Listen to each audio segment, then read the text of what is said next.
This is an introduction to J65 communication, a video tutorial. There are plenty of other sources out there on the web, but sometimes material that is written can be hard to understand, and this video tutorial should make it quite clear.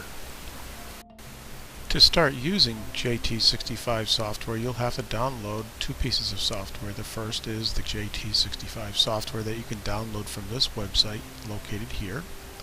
And the second piece of software that you'll require is a time syncing software.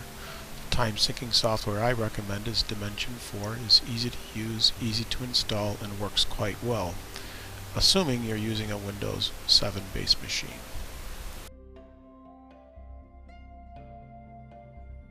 Let's describe some of the screen areas on the jt65 software.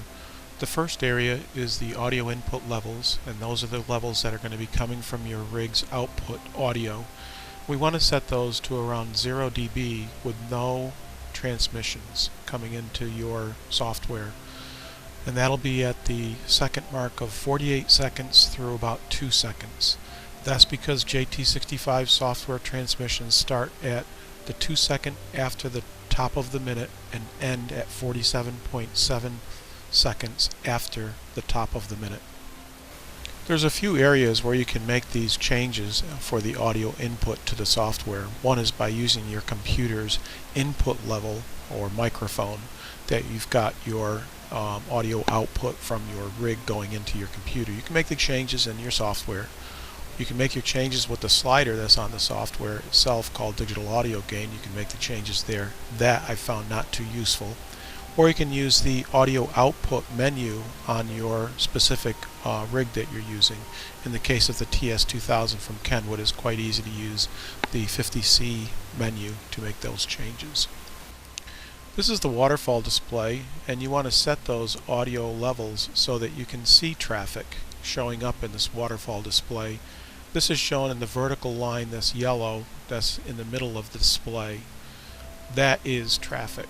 And you want to adjust those levels so you can see that yellow traffic in this case, and not just a splotch of yellow or a splotch of blue for the whole screen.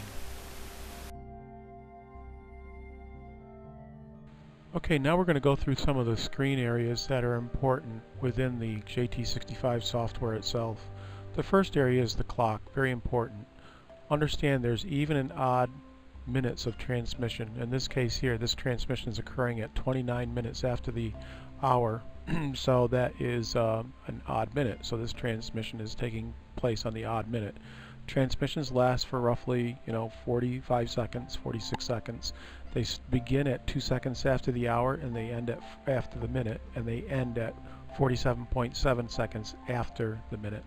So they're not very long. Another area to look at that's as important is over on the right area of the screen, and that is the enable transmit button, and whether you're on odd or even minute boundaries.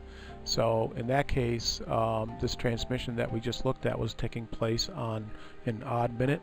If we wanted to respond to that person who is transmitting, we would have to make sure that we selected TX even and also enable TX button. So we'd have to click that button, and we'd have to also change from TX odd that's shown here to TX even. So having said that, let's scroll down a little bit further at some other buttons that are very important.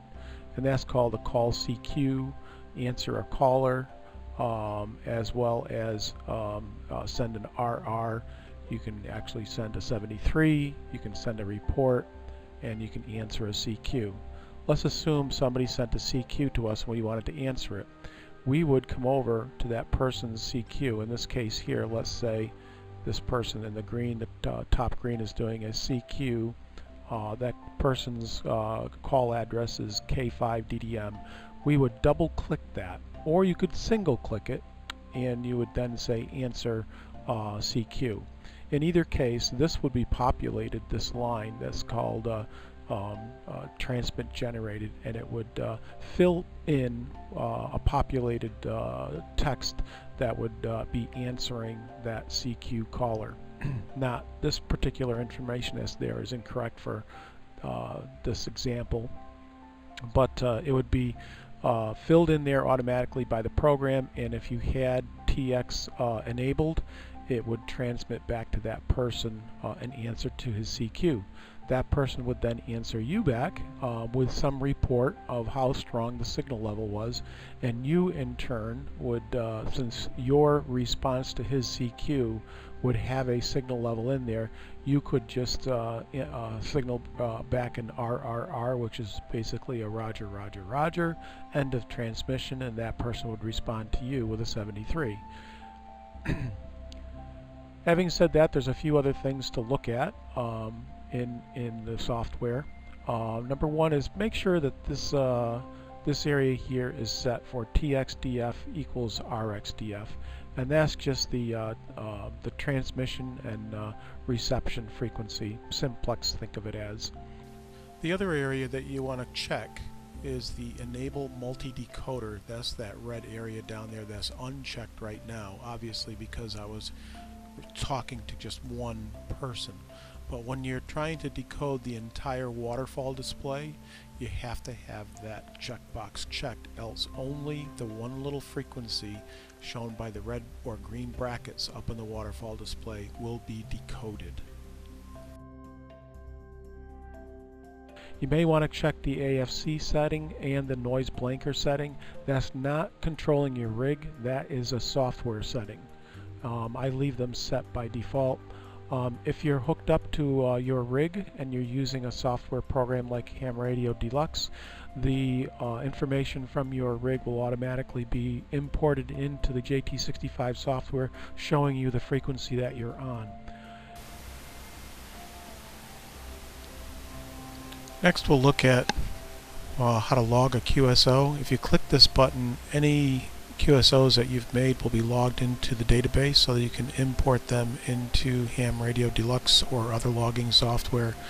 And then finally, these two checkboxes down here, the enable RB and the enable PSKR, are actually, if they're checked, they upload your information that you're seeing in your decoding window out to the internet, to these two websites, so that everyone's stations can be tracked and helps everyone understand what the propagation looks like.